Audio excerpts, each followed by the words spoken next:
Pemirsa, Menteri Luar Negeri Retno Marsudi mewakili Presiden Jokowi menghadiri sidang Majelis Umum PBB tahun ini. Dalam pidatonya, Menlu kembali mengajak semua negara untuk menjaga perdamaian serta mendorong pentingnya kerjasama kawasan. Pada kesempatan ini, Menlu kembali menegaskan komitmen Indonesia pada rakyat Palestina dan Afghanistan. Dan berikut kita simak selengkapnya. You'll have amended the text.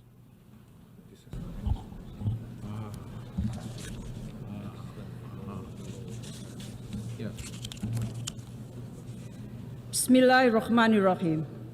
Excellencies, dear colleagues, today I'm wearing a traditional fabric from East Nusa Tenggara, Indonesia, while my delegation are wearing different traditional fabric representing the diversity of over 1,000 ethnicities in Indonesia. We are diverse, but we are one. Mr. President, the world now is at strategic crossroads. Global solidarity and collective responsibility are the only answer to address trust deficit and global inequality. This is the main essence transpired by the Bandung Conference or Asia-Africa Conference in 1955. Through the 10 principles of Bandung, we call for respect toward human rights and the UN Charter, sovereignty and territorial integrity, equality of all races and all nations, peaceful settlement of dispute, and promotion of mutual interest on cooperation. The Bandung Conference reminded every country of their equal rights and responsibility in maintaining peace and stability, mainstreaming win-win cooperation, and championing solidarity. Indonesia bring along the Bandung spirit when we presided the G20 last year, chairmanship of ASEAN this year, during Presiden Jokowi visit to Africa last month, and we will bring this spirit everywhere we go, including to this UNGA. The Bandung spirit enables Indonesia to listen and become part of solution. For Indonesia, global leadership should not only be about power or about the influence to dictate others. Instead, global leadership should be about listening to others, building bridges, respecting international law consistently, and put all nations equally. Mr. President, Excellencies, rebuilding trust and reigniting global solidarity is the theme for this year UNGA. This theme is timely and on point. We are again at the strategic crossroad as in 1955. Trust deficit reappears, lack of solidarity resurfaces. This situation have hampered the attainment of SDGs, especially for countries in the global south. The question is, do we really have the commitment to rebuild trust, to reignite global solidarity, to attain the SDGs target together? Will our presence today at the UNGA really bring commitment and show readiness toward a global unity and collective responsibility?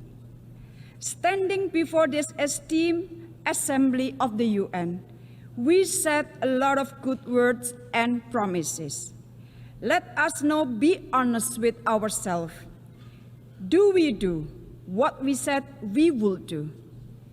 If all of us are committed to do what we said and say what we do, I'm sure the current world situation will not be like what we see right now, where trust deficit is running deep, where differences are soaring high and sharp, where wars and conflict are tearing us apart. The problem is that we do differently than what we said We say differently about what we did. We do not walk the talk. Mr. President, Excellencies, against this backdrop, I would like to share some thought on how we can rebuild trust and reignite global solidarity in line with what we envision through the Bandung spirit. First, forging collective global leadership. The fate of the world cannot be defined by the mighty few. A peaceful, stable, and prosperous world is a collective right and responsibility of all countries, big and small, north and south, developed and developing. We all must do our part and work together toward this common goal. And this can only be achieved if all of us adhere to the same rules of the game. We must uphold respect for international law, particularly fundamental principle of sovereignty and territorial integrity. This will ensure that disputes will be settled on the negotiating table rather than at the battlefield. A collective responsibility is also needed to the people of Palestine and Afghanistan. For far too long, we have allowed our Palestinian brothers and sisters to suffer. Indonesia will not back an inch in our support for Palestinian statehood. In Afghanistan, Indonesia will do its utmost to help the Afghan people and ensure the rights of women and girls are respected, including their right to education. Second, advocating development for all. Colleagues, every country has the same right to develop and grow. But the global architecture of today only benefits the selected few. Trade discrimination against developing countries continues to happen. Global supply chain is being monopolized by certain countries. Many developing countries may not meet the SDGs by 2030. They also struggle with foreign debt and development financing. All of this would contribute to eroding trust and solidarity. Therefore, it is time for us to make a real change. Industrial downstreaming must not be an exclusive call of developing countries. Developed countries should also support this call to build a stronger future together. The same ideals are applicable in our fight against climate change and sea level rise, as well as safeguarding biodiversity. Indonesia has led by example by fulfilling its international obligation, including being among early signatories of the BBNG agreement. But developing countries cannot do this by themselves. We need developed countries also to fulfill their responsibility, including on climate financing, green investment, and transfer of technology. Technology and innovation should not be exclusive for the selected few. Access to safe and secure digital technology for developing countries, including AI, is crucial for future sustainable growth. This is time to practice what we have preached. Third, reinforcing regional cooperation.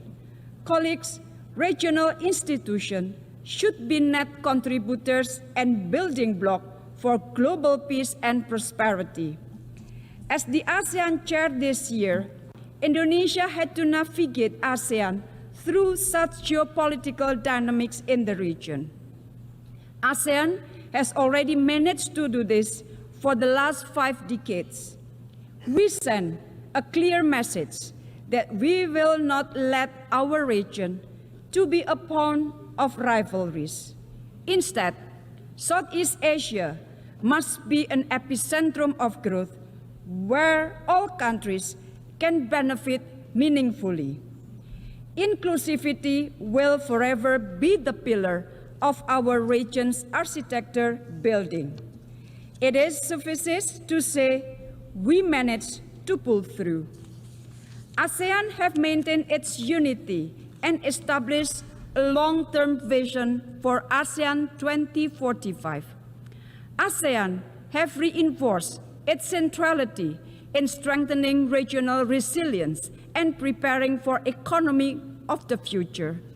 ASEAN have initiated closer partnership with the Pacific Island Forum and the Indian Ocean Rim Association for a stable and peaceful Indo-Pacific. We translated the ASEAN outlook on the Indo-Pacific into concrete and inclusive cooperation. On Myanmar, implementation of the 5 points of consensus remains the main reference. ASEAN continues to urge the military junta to implement it. ASEAN will spare no effort to ensure the people of Myanmar are not left alone. Mr. President, before I conclude, I wish to underline a point on the reform of our multilateral system. Many proposals have been produced throughout the years, but we are still